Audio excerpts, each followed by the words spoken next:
I knew the second he said get off the property that it was going to be one of those days where somebody learns the hard way.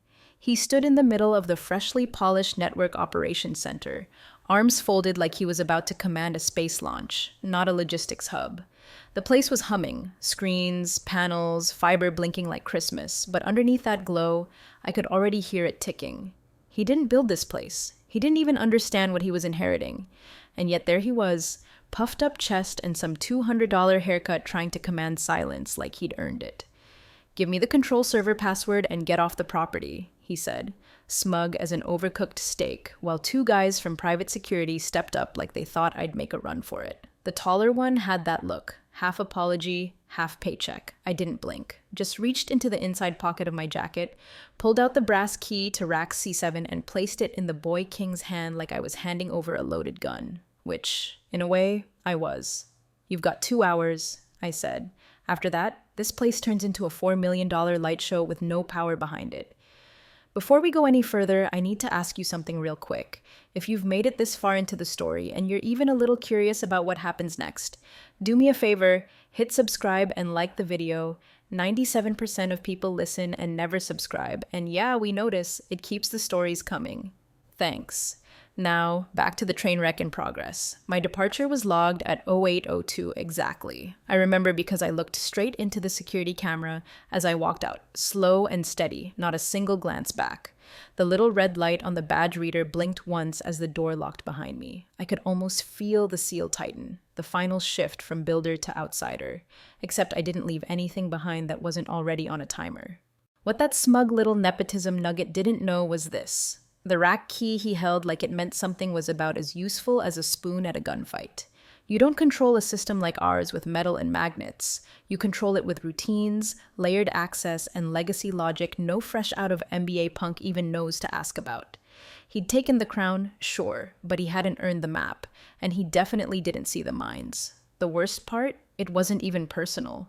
Not until he made it personal. I'd spent 12 years building operational redundancy that could survive a fire, a ransomware attack, even a full hardware blackout. But there was one thing it was never meant to survive: ignorance with a badge. He stripped me of access like it was just another checkbox in his corporate reorg playbook. Didn't bother to ask what I'd architected, what lived behind the shiny UI his designers slapped over my systems. Thought he could swagger into a command center, throw out the only person who knew how the gears turned, and run the show from a conference call with his fraternity buddy from Stanford. The silence in that elevator ride down was deafening. No one said a word, not the guards, not the front desk clerk who suddenly couldn't meet my eye. They knew. Maybe not the full story, but enough to feel the tension wrap around their throats like a silk noose. I didn't bother stopping at my locker. I had everything I needed. Or rather, everything they didn't. Outside, the air was cool and smug, like it hadn't caught up to the disaster brewing upstairs. I sat in my car for a moment and tapped my phone twice. That was it. 2 taps, one to activate the dormant Cascade protocol, the other to send a time-stamped copy of my final system exit log to legal. Not because I was planning to sue. I didn't need to. I just wanted a copy for the record. Failsafe.init02h. That's what I'd called it. Not flashy, not clever, just clear. The heartbeat demon would keep everything running for exactly 120 minutes after my last biometric sync. No thumbprint, no continuity, no control. And he sure as hell didn't have my thumbprint. I leaned back in the seat and watched the building through the rearview mirror, lights still glowing, people still sipping catered lattes inside his shiny command center. They had no idea, not yet, but they would. I'd given them everything they asked for. What they didn't realize was everything they needed walked out the door at 08:02, and the clock was already ticking. He walked in like a warlord discovering fire, mistaking the glow of indicator lights for intellect. The walls of the NOC were stacked with displays and dashboards, cables so neatly routed you'd think the place ran on vibes alone. I designed it that way, so no one ever had to look under the floorboards to see what was keeping the house standing. But that was the danger of beauty. He assumed the crown was enough to make him king. That visibility meant control, and that everything important had already been handed to him. The real backbone was never in those screens. It lived in redundant chains of access layered deep under the visible stack. Key stores replicated manually, quorum logic that required time-based coordination, and dead switch contingencies that no automation could override. When I said I built this system, I didn't mean I installed software. I meant I wrapped its bones around failsafes that would outlive any CEO's tenure, let alone the entitled larva of one. In the final weeks, when whispers started circulating that he'd be taking a more hands-on approach, I knew what that really meant: invasion by ignorance. I started noticing tiny cracks: unauthorized policy pushes logged at 2:13 a.m., SSL certs removed and reissued with broken chains of trust, firewall rules rewritten from source IPs that didn't match anyone on our admin sheet. No one in leadership asked why. I did. And when I traced the breadcrumbs, they led back to the Sun's new pet contractor team, modernization consultants with polished shoes and zero institutional memory. One day I found marketing had been granted root. Just for testing, someone said. I just nodded, took the printout, and added it to the binder I kept under my desk. That was the day I renamed the folder Failsafe Stack. I never intended to burn anything down. I just knew that if they lit the match, I wouldn't be the one left choking in the smoke. The protocols I built weren't born out of spite. They were built because I'd been through this before. I'd seen the same movie a decade ago with a different name on the CEO placard. Same plot. Someone thinks they're smarter than the architecture until the lights go out and the boardroom smells like panic and printer toner. The failsafe stack had everything: screenshots, Git history, terminal outputs, a paper trail that couldn't be buried under any power trip. I even included a photo of the sticky note someone taped over the Yups console with "Do not touch, it works" in pink Sharpie. Real professional stuff. But the jewel in the crown was the revocation proof. 2 years ago, I'd slipped a policy into our enterprise orchestration system labeled Failsafe Re-Engagement Protocol, manual only. It was designed for black swan events, true emergencies. All digital escalations were locked out unless you re-authenticated using a physical token, a biometric thumbprint, and a rotating passphrase that only I knew. That policy had just been marked revoked by his new team. They hadn't even read the audit trail before pulling it. I double-checked my logs after I left the building. At 0805, the first warning flag pinged the internal validator. It sent one request, routine, and got back an invalid token. That triggered the countdown confirmation. Failsafe, init tada 020, verified. Tick. They thought I'd given them the keys. But the keys didn't matter when the locks didn't recognize them. Back in my apartment, I set down the drive containing the failsafe stack. I didn't even need to open it. Everything was already in motion. The system was behaving exactly as it should when no valid administrator is detected. For 2 hours, it would pretend nothing changed, until it didn't. In that time, he could reverse the damage, reach out, apologize even. Of course, I knew he wouldn't. People like that don't believe a problem exists until it's their name on the outage report, and even then, they'll blame the weather. So I watched and waited. Phase 1 was complete. Credentials already began expiring in the background, tokens silently marked as floating in the access graph. The deeper scripts weren't flashy. They didn't yell, they just detached. Backup syncs stopped. Authentication handshakes started failing silently. The system was dimming the lights behind the scenes, like a stage curtain slowly lowering behind an actor who still thinks they're delivering the final line. I checked the time. 98 minutes remaining, and they still hadn't even noticed. The rack key he pocketed like a trophy? That was theater. A polished little souvenir for the man who thought control came with signage and a laminator. He could have waved it around like a royal scepter for all I cared, because the key didn't unlock anything that mattered. Everything that mattered was already disappearing beneath him. The locks I built were logical, layered, alive. The core systems depended on quorum signatures between subsystems, essentially a kind of digital trust circle that verified itself every few minutes. Remove one node, and the others would ask questions. Remove me, and eventually the quorum fell apart. But that wasn't the only failover. There were heartbeat monitors too, checking for my biometric ping every 48 hours. It didn't announce itself. No email alert, no dashboard flash, just silence. The kind of silence a smart system interprets as a coup. No thumbprint, no continuity, and that morning I'd made sure there'd be no thumbprint. By the time I left the building, I had already tapped in the final confirmation, the last step, the thing that turned protocol into inevitability, the silent heartbeat that signaled the architect has exited. A keystroke, buried behind an encrypted trigger, barely a breath of motion on the outside. But inside, a clock started ticking. Failsafe, in it, 02H. That's all it took. A dormant sequence I'd engineered years ago, originally as a test tool for resilience modeling.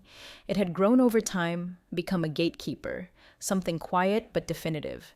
The system would operate under the illusion of stability for exactly 120 minutes, enough time to catch and correct a mistake if one was made, enough time for someone to plug the leak, but not enough for panic to become paralysis. If, during those 2 hours, someone failed to authenticate with the matching biometric pattern and the passphrase handshake, both of which rotated every 48 hours on a custom hash curve, the entire stack would begin to cascade. Fail soft first, shut off external API calls, revert cached data blocks, initiate sandbox freezes on high-risk systems. Then fail hard. Purge session memory, wipe the local root tables, revoke all inherited permissions, and finally, turn the lights off. The cascade didn't announce itself with sirens or red banners. It simply began. Quiet as a priest shutting the last door before the storm. And that storm was now exactly 1 hour and 54 minutes away. Back in my apartment, I stood over the kitchen sink, watching the sun reflect off the old lanyard I used to wear. Still had my badge clipped to it. Still had the metal scuff from when it got caught in the server rack back in 17. I didn't miss the place. I missed what it used to be, before it got turned into a showroom for his ego. I logged into the isolated node I kept offline for emergencies and checked the logs. The first signs were already there. 2 failed authentication attempts, neither with a biometric signature. The quorum algorithm had downgraded trust level from active verified to uncertain pending. Not a drop, not a collapse. But the floor had shifted a fraction of an inch, enough that, if you were really watching, you'd know the earth was about to move. I scrolled through the internal documentation I had written years ago, notes I kept as backup for the future administrator, the one who never came. One line, under the heartbeat protocol header, still stood out. Purpose: prevent hostile takeover. Trigger: silence. Silence. That was the genius of it. Not revenge, not retribution, just absence. A system built to recognize betrayal not by intrusion, but by omission. Because real threats don't kick down the door. They remove the person who knows how to lock it. I watched the logs tick forward. Another failed override. Still no biometric, 97 minutes. And the boy king had no idea he was about to lose his crown to a heartbeat he couldn't hear. It was like watching a middle schooler give a TED talk on quantum mechanics, with twice the confidence and none of the comprehension. He dressed the part at least, sleeves rolled up just enough to show his watch, jacket folded over a chair like he was too busy revolutionizing the industry to bother wearing it. Around him, investors hovered, sipping their oat milk lattes and nibbling on overpriced croissants he'd had flown in from somewhere Instagrammable. The place smelled like citrus cleaner and desperation. Redesigned from scratch, he beamed, walking them through the no-see like a real estate agent showing off a penthouse he didn't pay for. Streamlined, centralized, beautiful. He kept saying beautiful like that meant something. The walls pulsed with status dashboards I'd built years ago, green across the board at a glance. But if you looked closely, just beneath the superficial sheen, you'd notice one field blinking faintly. Validation pending. He didn't. Or worse, he saw it and thought it was decorative. He ushered them toward the central console, a horseshoe of high-gloss black with embedded touch displays. One screen looped a demo animation of hypothetical threat responses, none of which had ever been tested since his team had bypassed the actual security shell in favor of a sleeker interface. I'd left the shell in place anyway, just rebranded the alert output to match his dashboard template, let him believe it was all his idea. Then came the question, a VC with crow's feet and a voice like he'd seen enough fools to know another when he heard one asked, "What's powering your redundancy?" The room paused. It was the kind of question you didn't ask unless you knew the answer. He didn't. "Oh, we've gone cloud agnostic," the CEO's son replied smoothly, the way you say, "We've diversified our portfolio," when you mean we bought some crypto and hope for the best. Full auto failover across 3 mirror environments, all proprietary scripting. I almost choked on my coffee from 2 zip codes away, because 30 minutes before his little breakfast gala, I disabled every failover pathway in the chain. No automation, no mirroring, no switch. It wasn't sabotage, it was protocol. The second the failsafe was initialized, failover had to wait for revalidation. Otherwise, you risked duplicating a compromised config across the entire network. It was a core principle of the architecture, one he'd skimmed over, or more likely, never knew existed. Without a valid override, meaning my biometric and a rotating passphrase known only to the system itself, nothing would switch. The illusion of redundancy was intact, but if something failed, they'd have as much luck fixing it by rubbing two sticks together. One of the junior engineers nodded toward a panel as if to back up his boss's claim. But even he looked nervous. A keen observer would have noticed the edge in his voice. The investors didn't spot it. Not yet. But one of them, same guy who asked the question, lingered a second longer, tilted his head toward the main dashboard and narrowed his eyes at the blinking line. Validation pending. He tapped the display, but it didn't react. It was just a status light, one that meant a decision was made but never confirmed. It was like a check engine light in a stolen car, flashing but ignored. Outside the system, the log showed me everything. Internal services were pinging the credential vault, getting back static responses. At that level, everything still looked like uptime. But in truth, the house was already full of gas. The lights were just still on. I could see API calls beginning to queue. The timestamp drift between subsystems had passed the 45-minute mark, not enough to alert anyone yet. But when it crossed 60, the fail-soft mechanism would start whispering to the core services, "Something's not right." That whisper would grow until the system stopped asking for permission and started shutting doors. And there he was, raising a mimosa like he'd cured cancer. "To the future," he said. "May it be as smooth as this launch." They clinked glasses, laughed, took selfies in front of the dashboards I'd built during weekends no one remembers. I checked the countdown, 1 hour and 1 minute remaining, and not a soul in that command center realized they were dining in a building already preparing to go dark. At T-minus 10 minutes, the heartbeat demon did what it was programmed to do. It asked a question. Quietly, without flair. It sent a ping to the credential vault buried beneath 5 layers of logic, each one designed to recognize one thing: the architect's touch. No key, no thumbprint, no override. The silence that came back was louder than any alarm. Immediately, the protocol kicked into phase 2.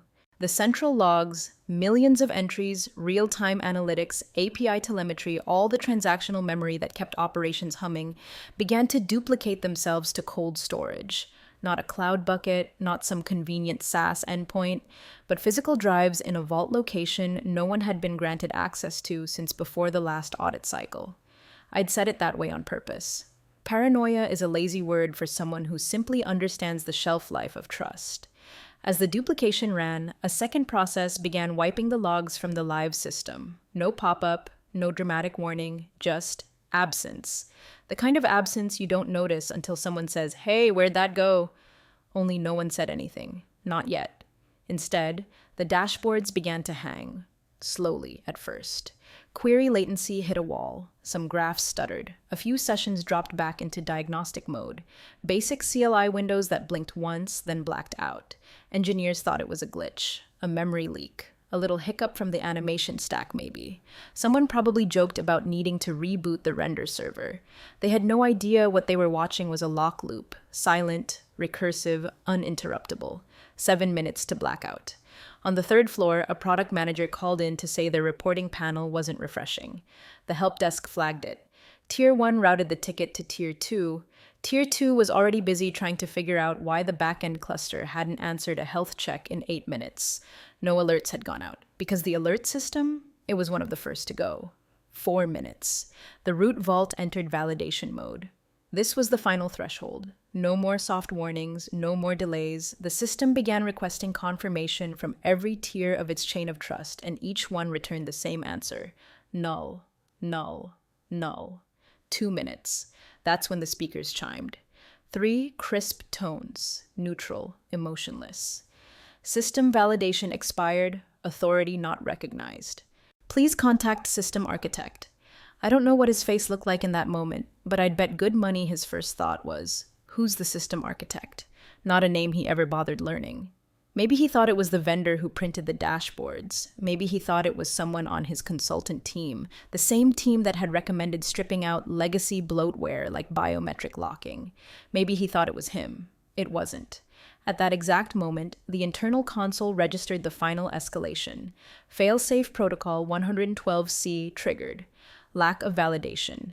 Initiating hard reboot. No klaxons, no flashing red lights, just a gentle draining of power, like a tide pulling back before the tsunami. The investor who'd asked about redundancy was still in the room. He stood frozen, watching one terminal after another go black. One engineer called out, "I think we lost routing." Another answered, "No, we lost everything." The lights were still on, sure, the HVAC still hummed, but the soul of the system, gone. Pulled inward into a vault they didn't even know existed, and from my apartment I watched it all, quietly, without joy. This wasn't revenge, it was design. At 10:02 a.m. sharp, everything just died. Not a flicker, not a dramatic crash. Every screen in that pristine, overpriced command center, 56 flat panels, a dozen dashboards, 3 projectors, all went black at the same time, like someone had snapped their fingers and sucked the oxygen out of the room. No warning, no error codes, no spinning wheels of doom, just silence. He stood there, mouth open, one hand still holding a half-full mimosa, staring at the main wall like it had personally betrayed him.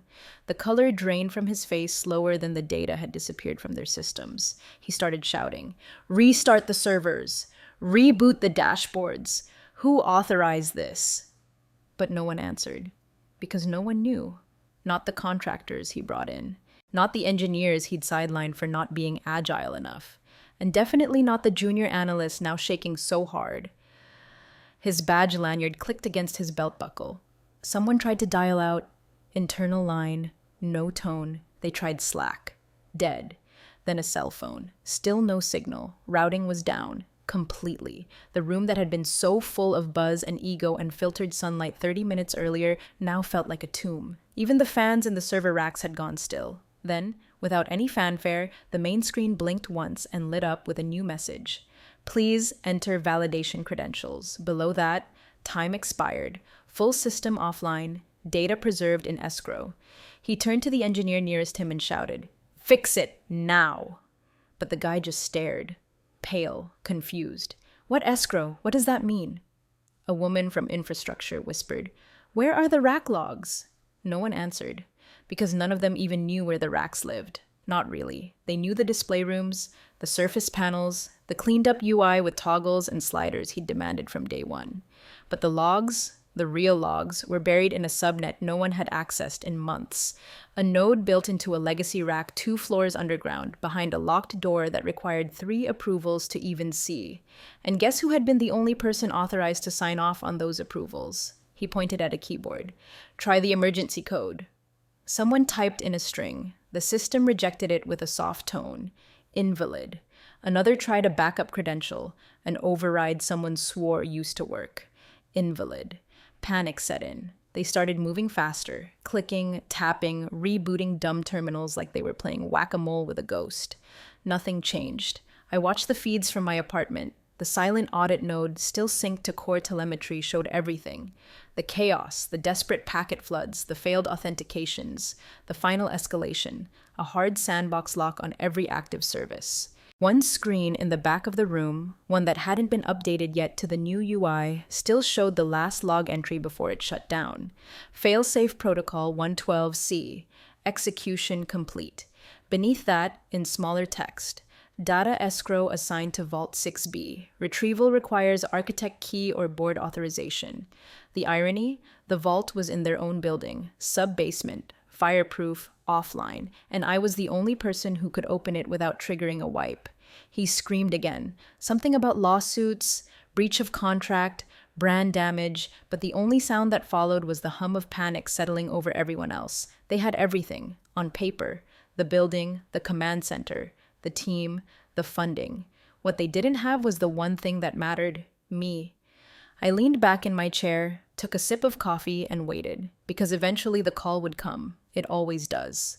When I stepped through the security gate, no one stopped me. The badge scanner had been shut down since the blackout, but one of the guards recognized me and opened the door without a word. I didn't say thank you, not out of arrogance. Just focus. You don't thank someone for moving aside when the fire's already halfway through the building. The place was quiet in a way that felt wrong. The hum was gone. No whir of servers, no keystrokes, no hushed chaos of people pretending to understand a system they'd broken. Just dead air and carpet that still smelled faintly of catered eggs and burnt pride. At the center of it all, standing in the room like a man staring at the wreckage of something he once loved, was the CEO, not the son, the father.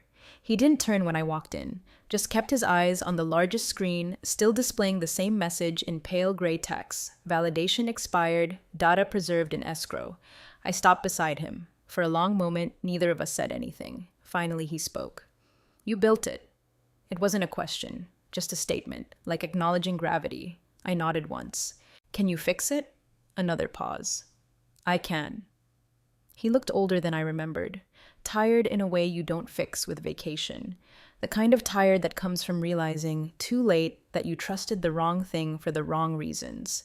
"But there's an escrow clause," he said slowly, "in your contract." Now he looked at me, eyes steady, not defensive, not even apologetic, just resigned. It says, reactivation requires either your written approval or a full forensic rebuild, which the legal team says would take 6 months, minimum. I didn't nod this time. I let the silence speak, let the weight of that clause settle in the air like smoke. He knew what it meant. He'd signed it. 2 years ago, when I'd rewritten the architecture standards and included the sovereign system clause, an embedded protocol to prevent emergency takeovers without proper chain of command validation. No override, no temporary admin privileges, no executive backdoor. The system would not respond to anyone except me, or the full board, acting as a quorum, in writing, with formal documentation and public record. I added that clause after a near miss during the last merger attempt. No one had argued it at the time. In fact, he'd praised it. "You were protecting the structure," he'd said. Now the structure had done exactly what it was built to do. It had refused to be hijacked. He ran a hand through his hair. It trembled slightly, not from fear, from restraint. "What would you need?" he asked. I let that question hang in the air too. Not because I didn't know the answer. I did. I'd known it since the moment they walked me out. But I wanted him to feel it, the reversal. Not as punishment, but as correction. There's a difference. Down the hall, I could hear the muffled static of engineers arguing quietly. No one knew what to do. No one had the keys, not the digital ones, not the structural ones. They'd built their little empire on top of a vault without asking what was underneath. He looked at me again. "Well?" I tilted my head slightly. "That depends," I said. "Do you want to restore operations or just bring the lights back on?" He didn't flinch, just exhaled through his nose and nodded slowly. "I want to fix this." I believed him, but it wasn't his belief that mattered anymore. It was mine. The room smelled like paper and tension. Boardrooms always do when the old guard realizes the cleanup crew knows more about the foundation than the architect ever did. 12 of them, seated around a table that cost more than most of my college tuition. All of them silent, some ashamed, some just calculating. Only one chair at the end sat empty, the CEO's son. Not invited to this meeting. Not yet. I spoke without raising my voice. "My position is reinstated, effective immediately." No pushback, just pens hovering over notepads. "I report only to the board," I continued. No dotted lines, no lateral escalation, no exceptions. Still no interruption, just the soft tap of the general counsel writing faster. Operational protocols may not be modified, suspended, or overridden without a dual signature from both myself and the board's chair. Not the CEO, not the CIO, not a consultant. A few glances exchanged. I let them settle. The CEO's son is to be granted 0 system privileges until he completes training, certification, and full comprehension of the protocols he attempted to manage. He is not to receive shadow access or visibility into administrative tiers until signed off by me personally. A longer pause followed that one. The CFO opened his mouth to say something, then closed it. Wisely, I moved on. Emergency key rotations must be authorized in person by a quorum, not via email, not over Zoom. In the room, logged, verified, physically stamped. If that slows them down, good. The system is designed to be cautious, not convenient. At the end of the list, I tapped the folder I'd placed on the table, and the failsafe stack remains intact, untouched.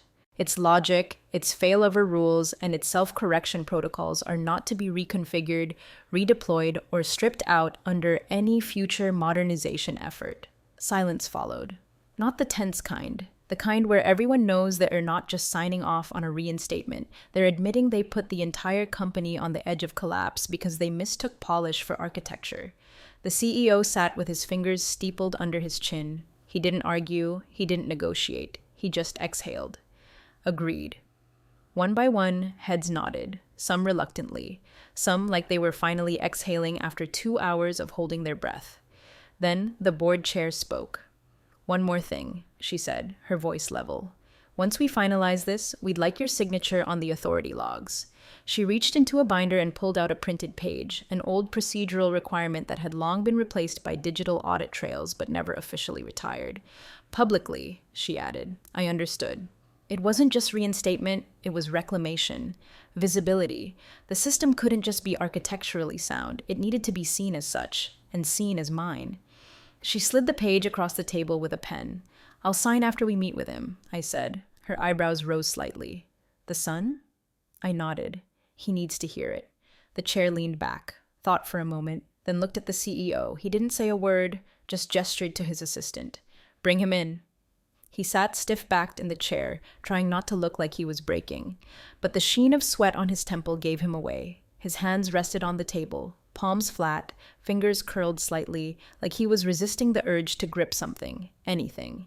Across from him sat the board, stone-faced. Above him, the display screen blinked. System locked, awaiting authorization. The reboot script sat between us. Simple in its logic, complex in its meaning. It was 5 lines long, no fluff, no UI, just commands, each one a trigger that would reawaken the system in precisely the order it was built. If you knew how to read it. He didn't. The board chair turned to me. "Will you reauthorize operations?" I nodded once, but I didn't pick up the pen yet. Instead, I slid the script toward him, slowly, not as a taunt, as a mirror. "Read this line out loud." He glanced down, then back up at me, uncertain. I said nothing, just waited. He took a breath, squinted at the line. "Init. Credential secure." His voice faltered. He tried again, tripped on the syntax. "Why? Does it call a failsafe validation on line 2 before the master key?" He stopped, looked up. That was the moment he realized he'd been sitting in the cockpit of a jet he couldn't fly, pressing buttons, turning knobs, never asking what any of them did. I picked up the pen, signed the line, then reached into my jacket and entered the final key. The system paused, then blinked once, and came back to life. One by one, lights reappeared on the dashboard. Routing resumed, internal services realigned, external comms reestablished. A hum filled the room, not of panic this time, but electricity. The system, sleeping for 2 hours, was awake, operational, stable, unmistakably mine. I stood. The room remained silent. I didn't need applause, and I certainly wasn't staying for a victory lap. As I turned toward the door, I glanced over my shoulder at him, still seated, still staring, now at a screen full of commands he didn't understand on a system that no longer belonged to his ego. "You still have 2 hours," I said softly. "Use them better next time." He said nothing, just sat there, jaw clenched, the glow of the reboot screen casting shadows under his eyes. I stepped out of the boardroom as the logs refreshed and the countdown began, not toward collapse, but toward control. Behind me, the light flickered back across the command center. And in the center of it all, a young man finally understood what it meant to inherit a system built on more than confidence. The system ticked up, and the lesson stayed burned in.